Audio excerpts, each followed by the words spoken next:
ತರುವಿನ ನೆರಳು ಕೊಡುವಂತ ಸುಖವು ಕೊಡುವನು ಕೃಪೆಯ ದಿನವು. ಸ್ಥಿರ ಇರುವ ಮನ ಎನಗಿರಲಿ ಶರಣಾಗತಿ ಎಂದು ಬರಲಿ. ಭಗವಂತನ ಪ್ರಿಯ ಮಗನಿವನ ಸಾರಿ ಬದುಕು ಇರಲಿ.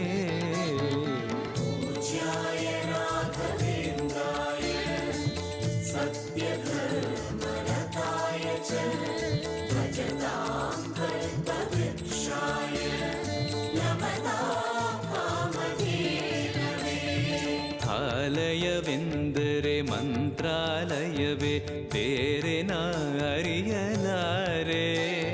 ರಾಜನು ಎಂದರೆ ಶ್ರೀ ಗುರು ರಾಜನೇ ಮತ್ತು ನಾ ತಿಳಿಯಲಾರೆ.